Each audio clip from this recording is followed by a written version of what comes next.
ರೊಕ್ಕ ತೋರಿಸ್ರಿ. ಹೆಸರು ಏನು ಹೇಳ್ರಿ? ತಮ್ಮ ಹೆಸರು ಹೇಳ್ಬಾರ. ಹ್ಞೂ ರೀ. ಅಂಗಡಿ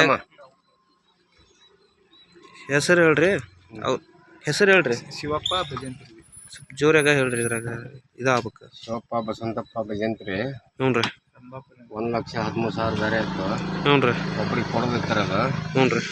ಅದನ್ನ ಕೊಡಕಂತ ತಂದ ಇಟ್ಟೆ ನಾನು ಅಂಗಡ್ಯಾಗ. ಹ್ಞೂ ರೀ. ಬೆಳಿಗ್ಗೆ ಬರೋರಿದ್ರು. ಹ್ಞೂ ರೀ. 8 ಗಂಟೆ ಸುಮಾರು. ಹ್ಞೂ ರೀ. 6:30 ಬೆಂಕಿ ಹತ್ಬಿಟ್ಟೈತಿ. ಹ್ಞೂ ರೀ. ಒಂದು 25,000 ಬೇರೆ ಇತ್ತು ಮಾಲಿಂದು. ಹ್ಞೂ ರೀ. ಮಾಲಿನವ್ರು ಕೊಡಕಂತೇಳಿ ಹ್ಞೂ ರೀ. ನಿನ್ನೆ ಮಾಲ್ ಹಾಕ್ಸಿದ್ದೆ. ಹ್ಞೂ ರೀ. ಒಂದು 15,000 ಒಂದು ಬೇರೆ ಇತ್ತು. ಹ್ಞೂ ರೀ. ಅದು ಮಾಲಿನವ್ರು ಕೊಡಕಂತ ತಂದಿದ್ದೆ. ಹ್ಞೂ ರೀ. ಅದು ಎಲ್ಲ ನಾನು ಇವತ್ತು ಬೆಳಿಗ್ಗೆ 9 ಗಂಟೆ ಒಳಗೆ ಕೊಡ್ಬೇಕಾಯ್ತು ರೀ. ಹ್ಞೂ ರೀ. ತಂದು ಮನೆಯಿಂದ ಇಟ್ಟು ನಮ್ಮ ಸ್ವಲ್ಪ ಹಾಲು ತರಕ್ಕೆ ಮನೆಗೆ ಹೋದೆ. ಹ್ಞೂ ರೀ. ಗ್ಯಾಸು ನಮ್ಮ ಹೆಣ್ಮಕ್ಳು ಇದ್ರು. ಹ್ಞೂ ರೀ. ಅವರು ಇಲ್ಲಿ ಬಾಂಡಿ ಬೆಳಕಂತ ತಳಗ. ಹ್ಞೂ ರೀ. ಅಂಗಡಿ ಒಳಗೆ ತಳಗ. ಅದು ಗ್ಯಾಸ್ ಸ್ಪಾಟ್ ಆಗಿ ಇದಾಗ್ಬಿಟ್ಟೈತೆ. ಬೆಂಕಿ ಹಚ್ಚಿ ಕಂಟ್ರೋಲ್ ಆಗಿಲ್ಲ.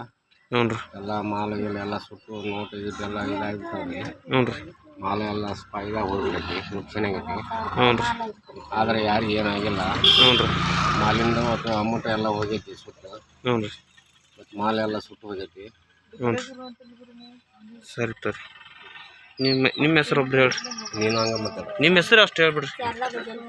ಏನು ರೀ? ಸರಿ. ಇನ್ನಷ್ಟು ಹೆಚ್ಚಿನ ಮಾಹಿತಿಗಾಗಿ ಫಾಲೋ ಮಾಡಿ ಬ್ರಿಗೇಡ್ ನ್ಯೂಸ್ ಕನ್ನಡ.